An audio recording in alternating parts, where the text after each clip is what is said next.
is India's #1 news network, and you're watching News 9. English news as it should be. Good morning, you're watching News 9. I'm Karthik Malhotra, and over the next 1 hour, we'll bring you all the top stories from the world of business, economy, and the stock markets right here on Morning Brief at 9.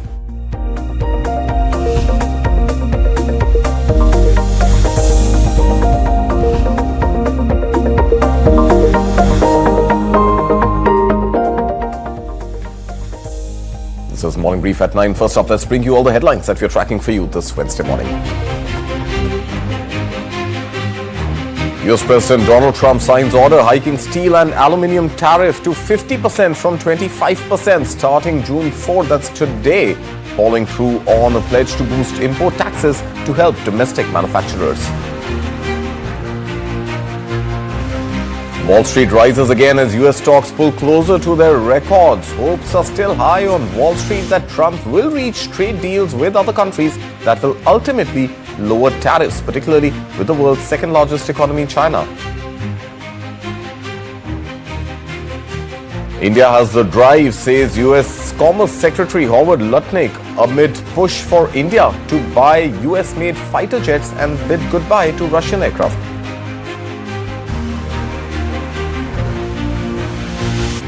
Meanwhile, India and the EU aim to close negotiations on the free trade agreement by end of December. Commerce and Industry Minister Piyush Goyal said talks can be concluded earlier, but there are certain sensitive issues on both sides that must be resolved. Anil Adani-led Reliance Infrastructure achieves major milestone. First Indian private sector firm to successfully design and develop next-generation 155mm artillery ammunition. Targets 3,000 crore rupees in exports over the next 2 years. After CELEBI's exit from India in the wake of Turkey's support to Pakistan, reports suggest Adani Group gearing up to enter airport ground handling business.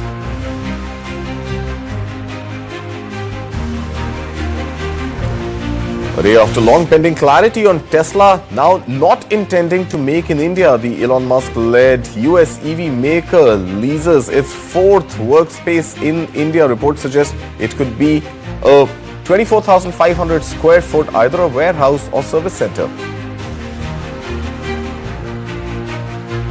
Meanwhile, NCLT issues notices to BLUSMART Mobility and Gensol on 3 fresh insolvency pleas. Spectrum Trimpex, Catalyst Trusteeship and Equentia Financial Services move NCLT seeking recovery of dues from BLUSMART and Gensol Engineering. And Hyundai and Kia sell shares worth 690 crore rupees cumulatively in Ola Electric via block deal. Ola's shares slump over 8% on Tuesday, the most in 7 months, pushing this year's plunge to 42% after a blockbuster listing in August last year.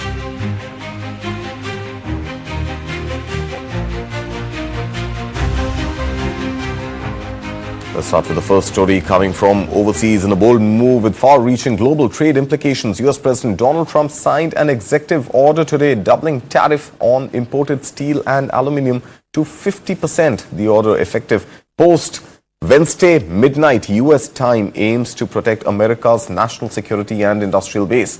Now, the executive order signed by the US President also covers derivative products made from steel and aluminium. The new tariffs are in response to what Trump described as excessively low-priced imports that threaten the viability of US producers. Remember, while most countries will now face the 50% tariff, the United Kingdom will remain subject to just a 25% rate due to an existing framework trade deal between US and the UK. The announcement sent domestic metal prices in the US surging and rattled international markets, with shares on foreign steel makers dropping sharply. Let's listen first to what White House Press Secretary Karoline Leavitt said. The president will be signing that executive order today, and steel and aluminum tariffs will be going to 50%. He made that announcement in Pennsylvania, and he plans to deliver on that promise to Pennsylvanians. And soon after that statement, Trump did go ahead and sign the order raising tariffs. Meanwhile, let's move on to other news between US and India likely to impact what's happening in the global economy. US Commerce Secretary Howard Lutnick has indicated that a trade agreement between the United States and India could be finalized in the not too distant future, signifying a growing alignment in strategic and economic interests between the two nations. Now, speaking at the 8th US-India Strategic Partnership Forum in Washington, Lutnick emphasized that progress has been made by putting the right person on each side of the negotiation table, paving the way likely for a deal soon.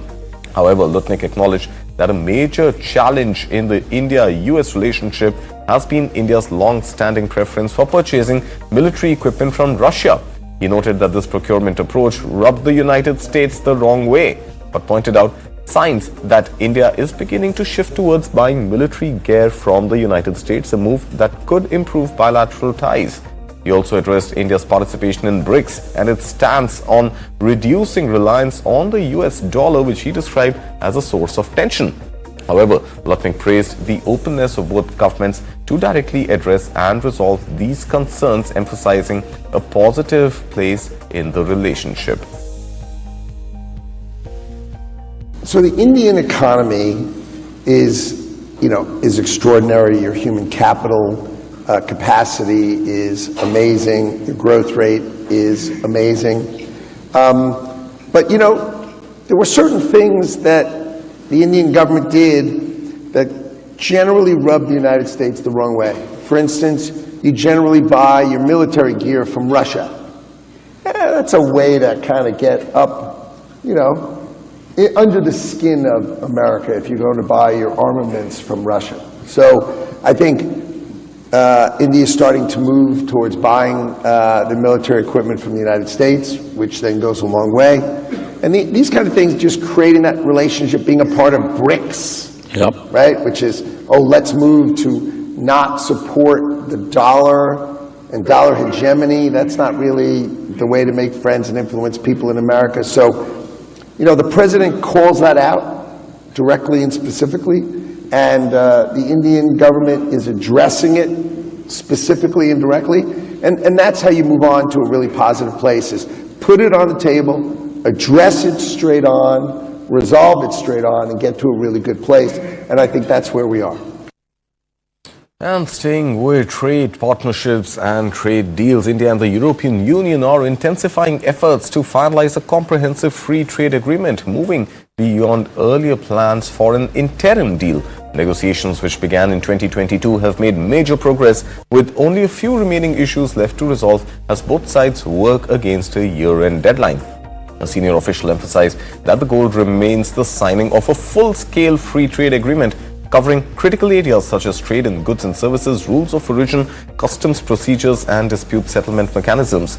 Now, most chapters of the 23-part agreement are nearing completion.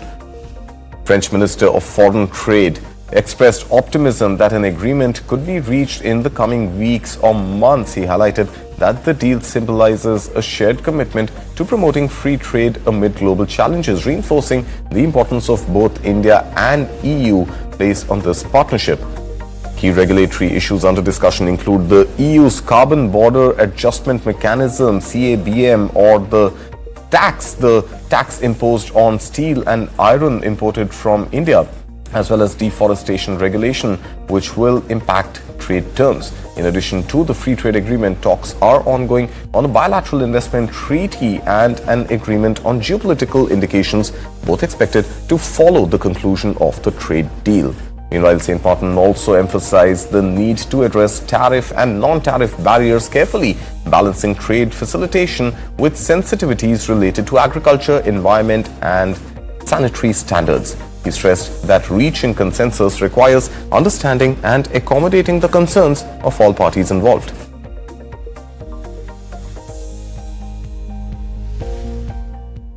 Delhi Chief Minister Rekha Gupta has unveiled an ambitious new plan to tackle the city's severe air pollution, which has frequently placed the national capital among the world's most polluted cities. The Air Pollution Mitigation Plan 2025 aims to transform Delhi into a pollution-free city through a wide range of targeted measures. Now, under the plan, which carries the slogan "Shuddh Hawa Sabka Adhikar, Pradushan Par Zordar Prahar," several initiatives will be introduced. These include deploying electric autos at metro stations, installing anti-smog guns at pollution hotspots, and experimenting with artificial rain to reduce particulate matter in the air. From November 1st, 2025, only BS6 compliant vehicles, CNG vehicles and electric vehicles will be permitted entry into Delhi. All the vehicles already registered in the city will be exempt. The government also plans to conduct regular audits of pollution under control certificate centers every 6 months to curb corruption and ensure compliance. Now, the plan includes a total of 81 measures aimed at lowering pollution levels. By 2027, the number of electric buses operating in Delhi is expected to reach 2,000, supported by the establishment of 18,000 public charging stations. Additionally, nearly 2,300 electric autos will be deployed by the Delhi metro system. Another key component is the expansion of the Ek Ped Maa Ke Naam campaign, originally launched by Prime Minister Narendra Modi. This campaign will be scaled up starting June 5th with plans to plant approximately 70 lakh saplings across the city this year.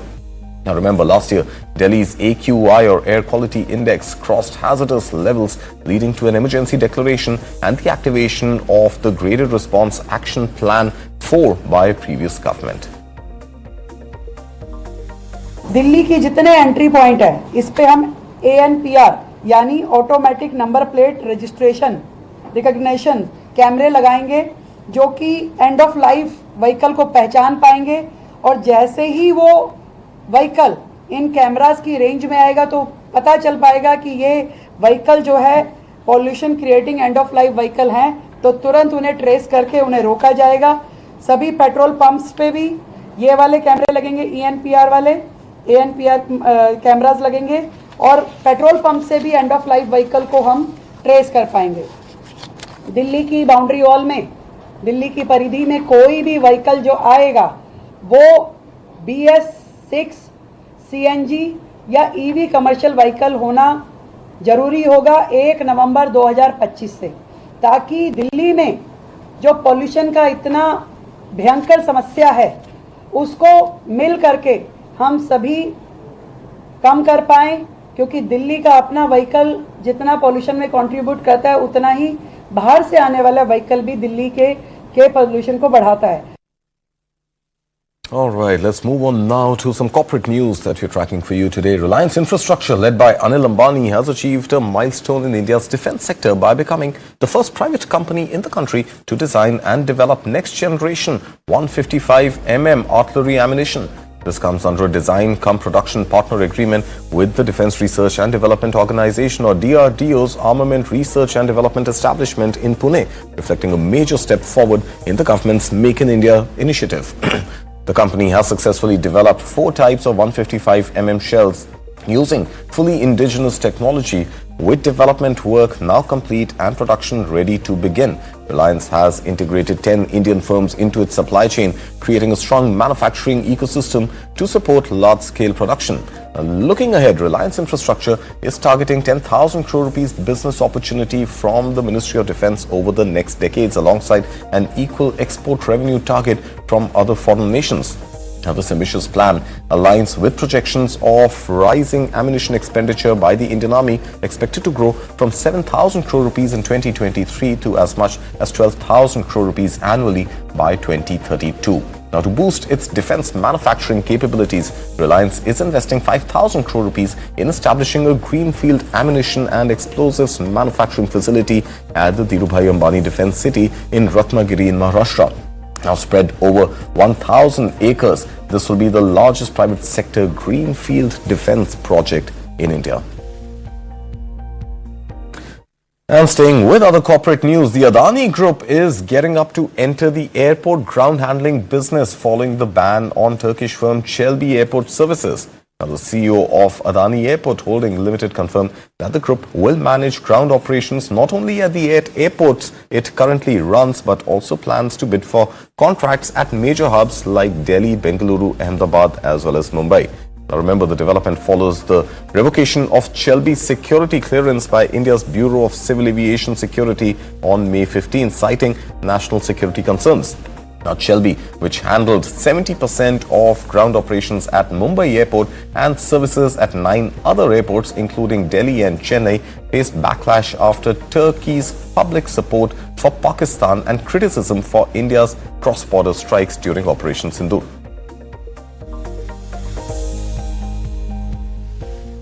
Elon Musk's Tesla has leased a new commercial space in central Mumbai's Kurla West area, marking another step towards its India entry. The American electric vehicle giant has leased over 24,500 square feet of space at Lodha Logistics Park in Mumbai's Kurla West. Now, this new location is Tesla's 4th office or facility in India, joining its engineering facility in Pune, a registered office in Bengaluru, and a 30-seat office near Mumbai's Bandra Kurla complex, which it had secured on a 1-year lease. Now, the 5-year lease agreement will see Tesla India Motor and Energy Private Limited paying a monthly rent of 37.53 lakh rupees. Now, media reports suggest that newly leased facility could serve as a service center for Tesla's electric vehicle or perhaps a warehouse.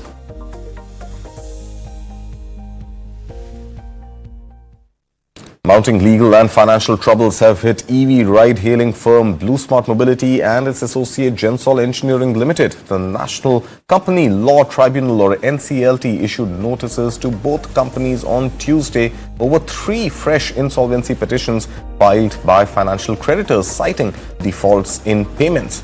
Now, 2 of the petitions brought by Spectrum, Trimpex and Catalyst Trusteeship under Section 7 of the Insolvency and Bankruptcy Code allege that BluSmart failed to repay dues of 1 crore rupees each.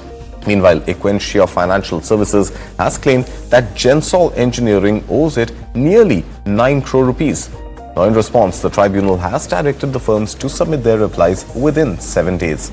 This follows a separate insolvency plea filed last month by the Indian Renewable Energy Development Agency or IREDA against Gensol Engineering over a default of 510 crore rupee loan. Additionally, the Ministry of Corporate Affairs has filed its own petition accusing Gensol of serious corporate governance violations, fund diversion and financial irregularities. Now, while IREDA's case will be heard on June 11th, the MCA petition is scheduled for June 13th.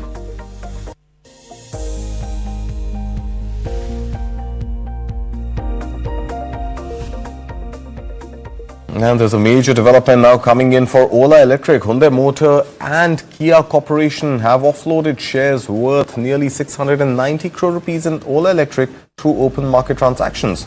Hyundai sold 108 million shares at 50.70 apiece, totaling 552 crore rupees. Kia offloaded 27 million shares at 50.55 rupees each, amounting to 137.3 crore rupees. The stake sale concerns amid difficult times for Ola Electric, with its share closing 8% lower at 49.33 on the NSE yesterday.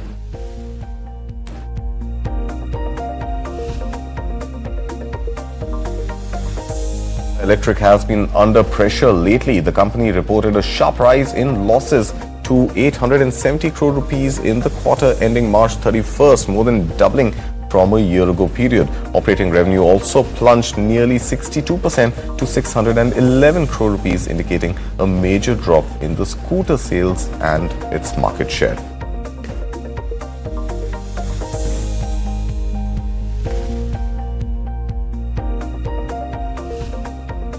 Well, time for a short break right here on Morning Brief at 9. When we come back on the other side, Amit Gupta will be joining us with his views on the markets, as markets have just opened almost flat a few minutes ago. We'll bring you all that action, especially on the steel and aluminium tariffs after this short break.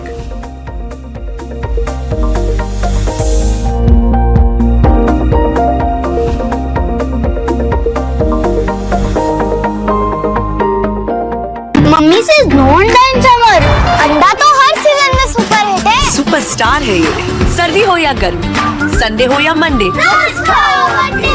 नया Birla office हमेशा वाला लगाना चाहिए था। नए Birla office water proofing की crack proof technology सीलन से बचाती है। हमेशा वाला लगाना। इनको जमाने से पीछे चलने दो, आप चुनो नया Birla office.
Welcome back. You're watching Morning Brief at 9. Let's bring you all the market action. Remember, Wall Street had inched up higher in trade on Tuesday, even after Donald Trump had announced the hiking of steel and aluminium tariffs from 25% to 50%. So while there has been some sort of a joy on Wall Street, Asian markets, on the other hand, have not taken that news too well. And if you look at Asia this morning, after a timid start in the morning, there has been some recovery in Asian markets as well. Hang Seng is up about 0.63% in trade, but the biggest gain comes after what we saw with Nvidia stocks rise yesterday in trade on US is coming on TAIEX, the Taiwanese stock exchange. The index tracking Taiwan is up about 2.14%. Similarly, KOSPI, which is reacting to the snap presidential election yesterday with a new leader now taking charge. There's some momentum on the KOSPI stock exchange as well. In fact, the KOSPI is up almost 2.5% in trade this morning. Other green signals also coming in from Japan. Japan is up more than 1% in trade right now, and we're seeing the Shanghai Composite Index up about a little less than 0.5%, about 0.4 percentage point or so. Let's move on to the Indian markets and see how Indian markets are faring today. Indian markets have been more or less flat. Let's pull up whichever chart we have ready, whether it's US or India, and try and make sense of what else is happening in the world, because Indian markets have opened a little on the positive this morning. Sensex, remember, had closed about 700 points lower yesterday, but there's a little bit of a positive momentum that we're seeing in Sensex today, up about 0.2%, but still below the 81,000 levels. Meanwhile, Nifty 50 is up just about 0.12% at about 24,500 points or so. Not a great story to write home about in the mid-cap and small-cap space as well this morning. Volatility, however, remains a little lower today at about 17.24 or so. Let's look at the Nifty 50 heat map and try and make sense of the Nifty 50 stocks which are in action today. And well, not too much action. Now again, we are seeing this sort of a divergence between some IT stocks despite what we saw on NASDAQ yesterday. We are seeing TCS is down about 0.65% or so. Meanwhile, Wipro is up about 1.16%. Now usually the IT sector tracks the NASDAQ very closely, and that is reflected in the markets, but of late we are seeing a little bit of a divergence there. The non-energy minerals and the steel stocks seem to be a little unfazed this morning despite Donald Trump hiking tariffs from 25% to 50%. In fact, Tata Steel is up about 0.25%. So is the case with JSW Steel and other steel makers, Hindalco as well, looking positive this morning. Well, we have Amit Kumar Gupta joining us this morning to give us a sense of what's really going on Dalal Street. Amit, good morning. Thank you for joining us here on News 9. Help us understand, we are not seeing too much convergence when we talk about the IT sector, with NASDAQ and with Nvidia and other IT shares in the US closing higher. We are seeing that the reaction on India's IT pack seems a little mixed this morning. Good morning, Karthika. Thank you for having me.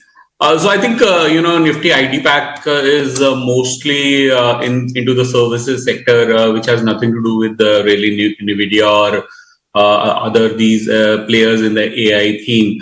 So that's why, we'll keep on seeing this divergence. Sometimes the positive news comes stock-wise So, here the Nifty IT pack remains on a bullish mood. But overall, I think we continue to maintain our underweight stance in the IT sector. We think that there will be a slowdown in the overall IT spending in the US market, especially given the macros currently. And there will be probably a delay in the discretionary spending also, which may pose a downgrade risk in the upcoming quarters for the IT sector.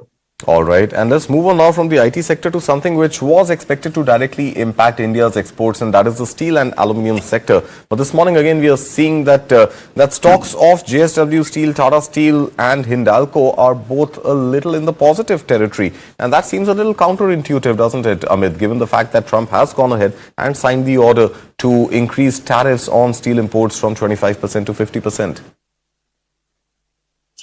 I don't know how much seriously we should take these 25% and 50% levels. Okay. A few days ago, it was at 10%, then it was 3 days later, it is increased to 50%. So I think these are negotiation tactics. These are not tariffs which are implemented. In fact, this doubling of 25 to 50 is, they have a negotiation time period till 9th of July. These are not applicable immediately. Moreover, we also need to understand that, just because the tariffs go up, the manufacturing does not pick up in US. Eventually, the companies need to decide whether to put the plant or not. And given the uncertainty, I don't think there will be too many, buyers of that theory.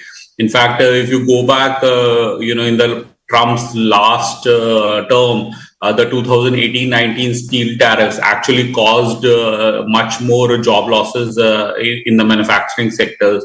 So this time, I don't think doubling the steel tariffs would actually help the US in some way. But that's how the political negotiations are going. Not really paying too much attention till 9th of July, when we'll have much more clarity about what exactly is the tariff levels, and it is which countries are exempted. In these tariffs also, the UK is exempted, Canada may also be exempted, right. India may also negotiate. So we don't really know what is going to be the final tariff levels. Okay, but Wall Street for some reason seems to be very bullish on a trade agreement between US and China being reached and being met sometime soon. How fragile do you think that agreement will be, even if it does go through? Because again, there is disagreement on both the sides, especially on IT chips that China is in complete need of for its own AI development, and that is something that US is not relenting on. Yeah, I mean, these are negotiations. The Trump style has been to escalate and then de-escalate and then get on the negotiation board. And then to finalize what is going to be the level. The chips and the semiconductors value chain is very critical from the China side. So I think there will be some compromise on that without really hurting each other's economy. But I think that is going to probably take well over a month before we can actually see that. But market can react on a daily basis based on the news flow, whether it is positive or negative. But there are some good signs, recently, that China and US wants to get on the negotiation table and discuss these nitty-gritties on the tariff wars. All right. I also want to now bring you on board with what's really happening with Ola Electric and get your view on that. I mean, we've seen another massive drop in Ola Electric's share price yesterday, Amit, and this is a stock which again has been under pressure all year long. In fact, it's lost about 42% of its value this year. And again, yesterday we saw that Ola Electric had closed about 8% or so lower after Hyundai and Kia both did block deals and sold shares worth, what we're reading is about 690 crore rupees or so. Where do you see investors invested in Ola Electric going from here? What should one do with that particular stock? So as a disclosure, we have never invested in Ola, and we don't plan to also, invest in Ola. So my sense is that the cash flows are, there are no certainty of cash flows. There is a lot of noise being made about being the Tesla of India. But you have to just, do a little bit of scuttlebutt, talking to people who have actually bought Ola scooters. and you'll see a amount of dissatisfaction happening. I think few months ago also there was a lot of hue and cry about the services being provided. And my sense is, when a brand is building up, then these kind of things can really hit the progress of the company. The recent fall is more got to do with the bulk deal where Hyundai Motors and Kia, I think, which were invested for quite some time. They had a lock-in period. Lock-in period has finished for them, so they have actually sold the shares in the market through a block deal. So my sense is that I don't think the cash flows are at a level where you can actually make a buying decision on the company. It will be very difficult because other players like Bajaj Auto, TVS Motors have leaped quite far ahead as far as two-wheelers are concerned in the electric space. Right. So it's going to be a very uphill task for Ola to come back. All right, Amit, and now let's talk about the big headline event, which is scheduled just 2 days from now. In fact, the RBI MPC kicks off its discussions from today, and we are hoping that we will get to hear some news on the 6th of June, which of course we'll be tracking for our viewers. But as far as inflation is concerned, I think inflation is now well below 4%. So there's no real surprise if RBI does go ahead and cut interest rates. In fact, that is something that seems to have been factored in already. But there are also reports by economists suggesting that perhaps the RBI should now go ahead with a bigger cut, and instead of a 25 basis point, look at a 50 basis point cut. Are you on board with that? Do you think it's time for RBI to just bite a bigger bullet this time around and go ahead with a 50 basis point cut in interest rates? No, I think 25 basis point will be, status quo. That is pretty much expected. I don't think RBI is in a position to take big calls on the rate cuts, given the fact that US is on a status quo mode. They are not cutting rates because of what is happening on the tariff front. So to keep avoiding the FII outflows, they'll probably cut slowly only. So 25 basis point in June this week, and then 25 basis point in August is more of a likely.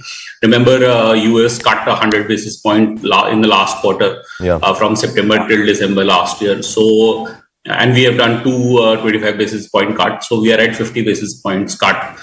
So even if we do two slow cuts, we should be equal to what the Fed has cut. So I think the gap, the yield gap, would remain as it is. So I don't think that they are in a hurry to cut rates. Moreover, they are more concerned about transmission happening of the rate cuts. And that's exactly what doesn't happen, isn't it, Amit? I think that is something that we believe RBI should enforce, that the transmission happens quickly, because you look at the profitability of banks. I think they are making enough and more money to be able to transmit that rate cut to home loan buyers and any other EMIs on loans that people take from banks. But for some reason, we don't see the rate cut transmission happening as quickly as the rate hike transmission. That is always the case. The rate hike transmission happens very quickly, and the rate cut transmission takes usually 3 to 6 months. Having said that, I think a little bit of transmission from the NBFC side has already started happening from April onwards. So we have seen certain home loans and certain consumption loans interest rates going down. So I think it's a process. It usually takes 3 to 6 months after the rate cut. Respective rate cut, to reflect in the pockets of the consumers. So I'm not too negative about that. So that seems to be the view. Now, talk to us specifically, Amit, about the banking sector stocks also, because, again, every day we are seeing, sometimes we see HDFC is down without a news trigger, ICICI is down without a news trigger. On a day like today, we are seeing ICICI is down about 0.5%, HDFC is up about 0.3% or so. It doesn't really, seem to move in a particular direction. What are investors really doing with banking stocks right now? Are they just booking, are they just looking at some value hunting? When prices are low, they're going ahead and buying and then profit booking later, because there's no news really in the banking sector which is showing such divergence on banking stocks today. So I mean, Bank Nifty has been up almost 30% from the March levels or even the April levels. So from 47, 48, it has already moved to 55, 56,000 levels. So most of the good news has already been priced in. Right now, it's in a broad range of 54,500 and 56,000. This range can stay a little bit more probably till the next quarterly results are coming in. So right now it's more of a wait and watch kind of a situation where all the good things have already priced in, and market is looking for the new fresh triggers. RBI policy and the liquidity which might come in, that would give a little bit of flip to it. Another thing would be the consumption boost which is given in the budget, which is given by these improved bank liquidity. That should reflect into the bank's credit growth in the coming months. All right, Amit. Kumar Gupta, founder of FinTrek Capital, thank you so much for taking the time and being here with us this morning and putting all the action that you're seeing on the Lal Street in perspective. And moving on now to another interesting story that we are tracking coming in from, incidentally, the banking sector itself. Now, meticulously planned bank heist has rocked Karnataka's Vijaypura district, where unidentified robbers looted nearly 59 kgs of gold jewelry and over 5.2 lakh rupees in cash from a Canara Bank branch. Now, investigations reveal that the robbers entered the bank by breaking the shutter lock and using a fake key to access a specific locker containing gold. Now, the 6 to 8 member gang disabled the bank's alarm system and deliberately avoided another locker, suggesting prior knowledge of the bank's internal workings. Now, further, a black doll was found near a broken window, likely placed to mislead investigators with a hint of black magic. Investigations are ongoing as law enforcement intensifies in search for the perpetrators of this heist.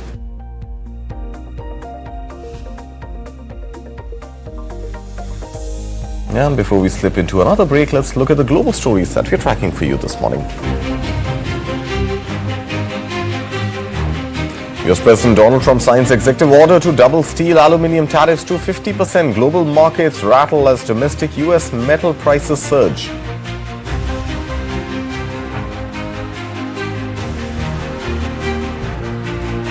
White House says US is closely watching China's adherence to tariff deal amid Beijing's curbs on rare earth minerals. Trump and Xi Jinping's phone call planned soon to address trade turmoil.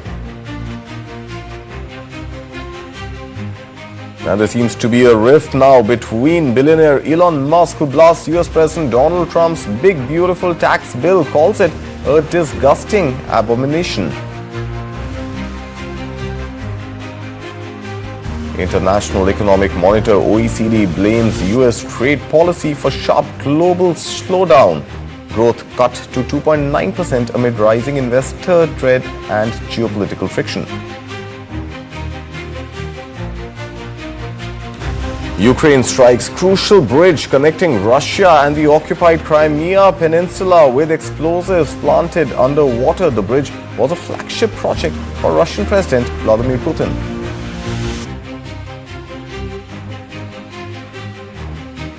Euro inflation drops below 2%, but trade instability looms large. Rate cut expected as ECB walks the fine line on growth and risk.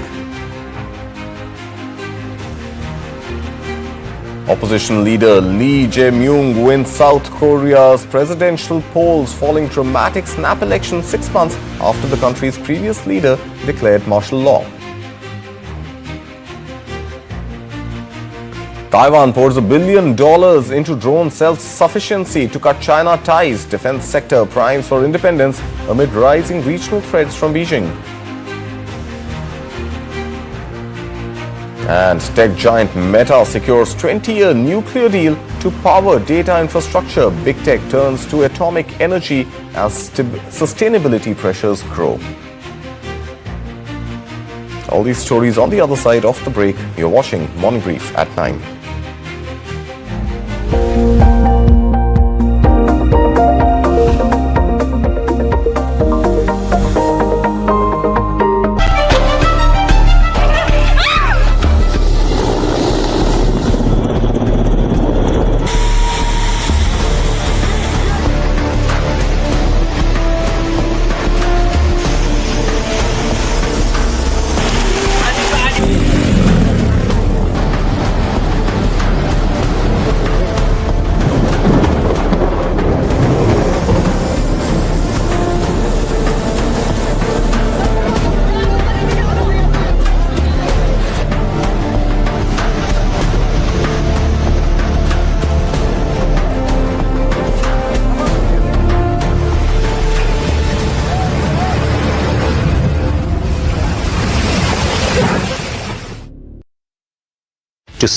be successful in chess, it's about 99% tactic and 1% strategy. My skills are high enough in chess that even if I make a couple of bad moves, I might still get away with it. You are fiercely competitive in nature.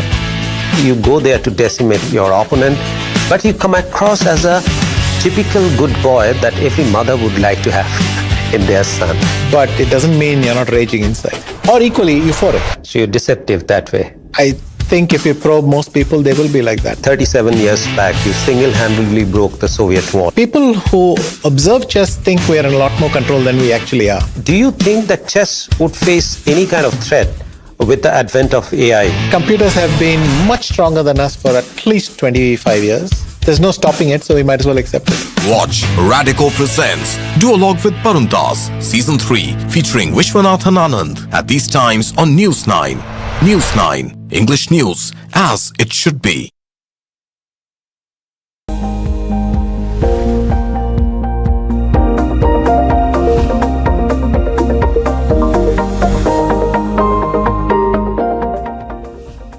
Welcome back. You're watching News 9.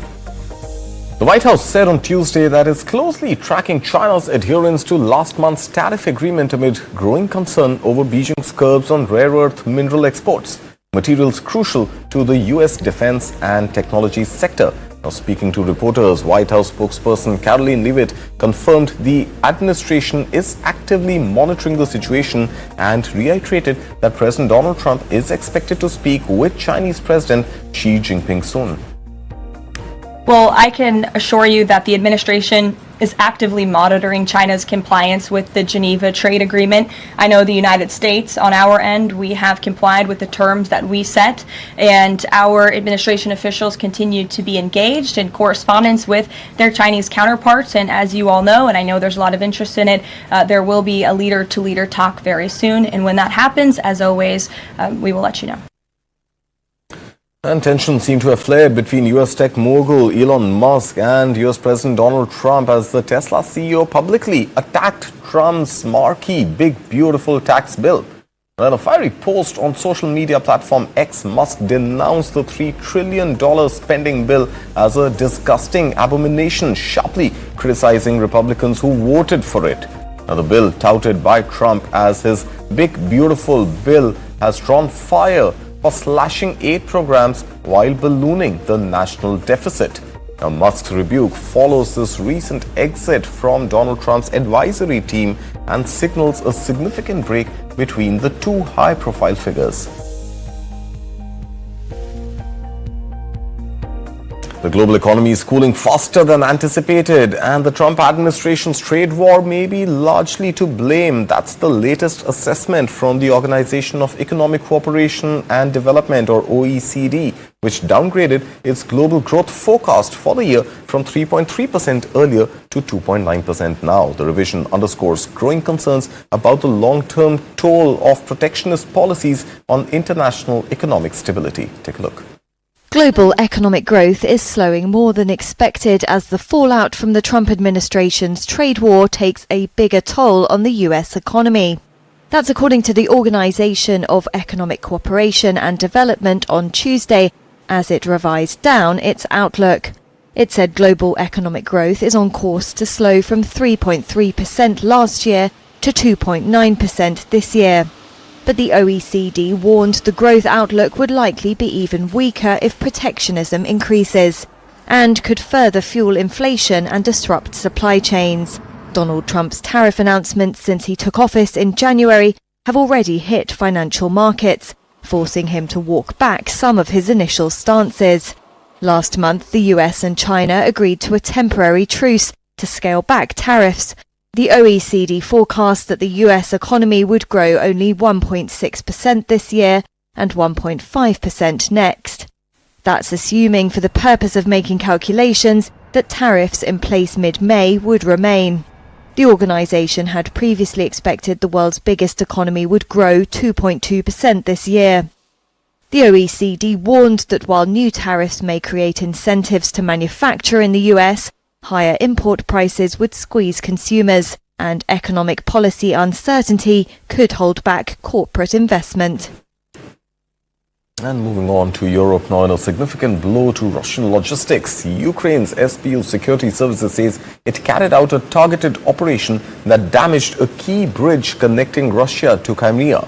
Now, the early morning blast used over 1,100 kilograms of explosives to hit the bridge's underwater supports, temporarily halting traffic. Now, the Crimea bridge has played a vital role in Russia's military campaign since 2022, serving as a major supply corridor into occupied Ukrainian territories. The strike is likely to provoke a sharp response from Moscow amid escalating tensions on the southern front.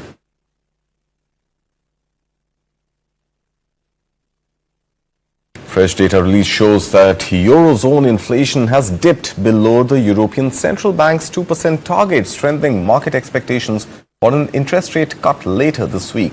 While the decline offers temporary relief to households, economists caution that persistent global trade disruptions could reignite price pressures. Take a look at this report for more details. Eurozone inflation eased below the European Central Bank's target last month. Official data showed Tuesday consumer price inflation in the 20 countries sharing the euro slowed to 1.9% in May from 2.2% a month earlier. The numbers supported expectations for another interest rate cut this week. That's despite global trade tensions driving longer-term price pressures. Data showed a fall in services price growth saw a closely watched reading on underlying inflation slow to 2.3%. That figure removes volatile fuel and food prices. The ECB has cut interest rates 7 times since last June. Another move on Thursday is almost fully priced in, given a number of factors pointing to easing inflation. It includes muted wage growth, easing energy prices, a strong euro and mild economic growth. Some investors think the ECB will pause with rate cuts after June and only make one more cut this year. But policy hawks have warned inflation could go back up soon, given unusually high geopolitical tensions. And moving to Asia now, South Korea has elected Liberal leader Lee Jae-yong as president in a closely watched snap election. His victory comes just 6 months after he defeated military restrictions to vote against a surprise martial law decree issued by ousted President Yoon Suk-yeol. Here's how the election night unfolded in Seoul. South Korea's Liberal Party candidate Lee Jae-myung was elected president in the country's snap election on Tuesday. Lee's victory comes 6 months to the day after he evaded military barricades to vote against a shock martial law decree from his ousted predecessor, former President Yoon Suk-yeol. I will fulfill the first mission the people have entrusted to me, which is to overcome the insurrection and make sure there will be no military coup that threatens the people with the weapons entrusted by them. Lee called Tuesday's election Judgment Day against the martial law that brought down Yoon, Lee's main political rival, and against the People Power Party's failure to distance itself from that decision.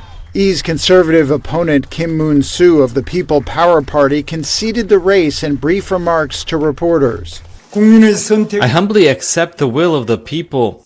I extend my congratulations to candidate Lee Jae-myung.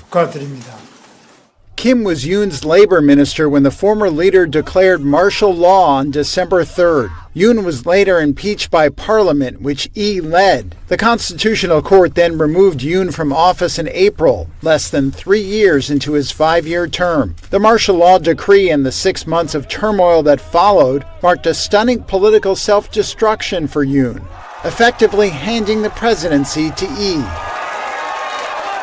Nearly 80% of South Korea's more than 44 million eligible voters cast their ballots, the highest turnout for a presidential election in the country since 1997. Now staying with Asia, Taiwan is ramping up its effort to build a self-reliant drone industry aiming to reduce dependence on Chinese supply chain amid growing regional tensions. Now the military-backed National Chung-Shan Institute of Science and Technology signed a 5-year agreement with the Chung Cheng University to boost domestic drone research and development. With nearly $1 billion in government funding, Taiwan plans to position itself as Asia's leading hub for drone production, aligning with its broader CHIPS Team Taiwan initiative launched last year.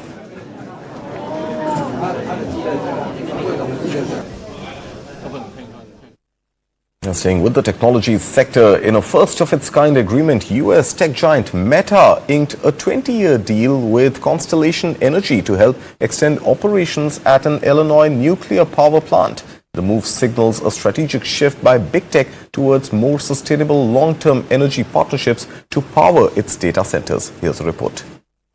Meta Platforms announced on Tuesday that it struck a nuclear power purchase agreement with Constellation Energy, a deal that would keep one of its reactors running for 20 years.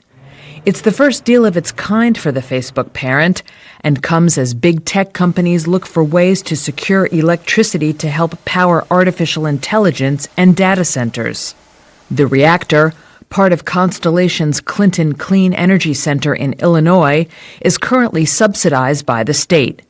But that deal expires in 2027, which is when Meta will step in to supply the plant with an unspecified amount of money to help with relicensing and operations. The deal could serve as a model for other big tech companies, with AI creating a surge in U.S. power demand for the first time in 2 decades. One analyst told Reuters the deal could be the first of many following President Donald Trump's recent executive orders aimed at quadrupling U.S. nuclear capacity. Shares of Constellation Energy rose nearly 6% in morning trading, but pared some of those gains later in the session. Social media site Reddit is back online after a widespread outage Tuesday affected over 30,000 users. The issue peaked early afternoon on Tuesday before engineers resolved the disruption. Reddit's status page confirmed elevated error levels have been investigated and mitigated. Now, despite the recovery, Reddit shares fell 1.5%, reflecting investor sensitivity to service stability as the platform navigates its post-IPO phase. Europe's largest automaker, Volkswagen, is pivoting to meet aggressive EV goals. The company is preparing for a sweeping transition at its historic Wolfsburg plant, where it plans to shift entirely to electric vehicle production starting 2027. Take a look. Volkswagen's plan to cut 35,000 jobs in Germany by 2030 is on track. That's according to a report in the Bild newspaper Tuesday. It said more than 20,000 workers at the core VW brand had agreed to end their contracts early. There was a further update from Works Council Chief Daniele Cavallo on the same day as Bild's report. She said VW's restructuring of its Wolfsburg plant could lead to a temporary 4-day working week at the site. It's due to move to EV-only production in 2 years' time. Cavallo was a central figure in negotiations with management last year over cost cuts. She said unions had agreed minimum capacity utilisation for the transition period. But she urged workers to take extra shifts in the run-up to compensate for the likelihood of fewer working hours in years to come.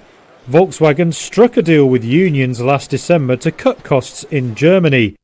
It included moving production of the combustion engine Golf from Wolfsburg to Mexico from 2027. Cavallo sought to assure workers on Tuesday the plant's future was in safer hands through plans to produce the electric Golf.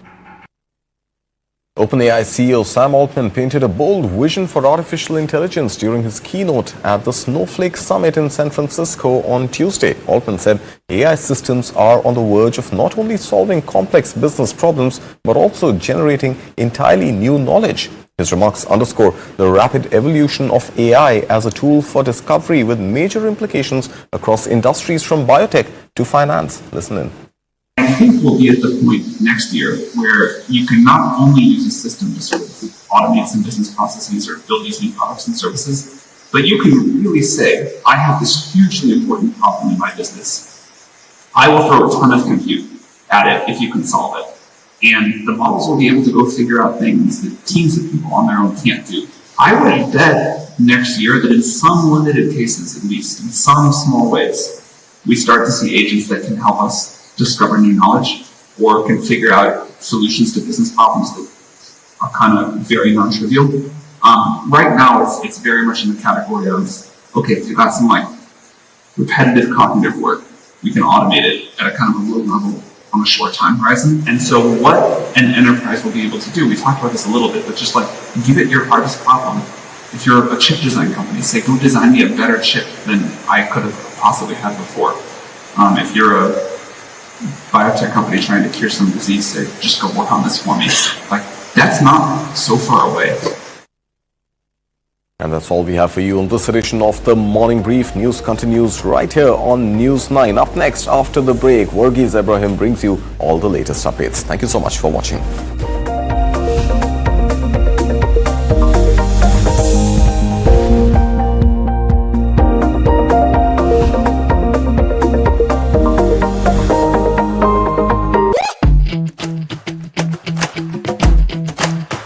Every brand tells a story. And they are the storytellers, the Sutradhars. They present a brand with band, baja and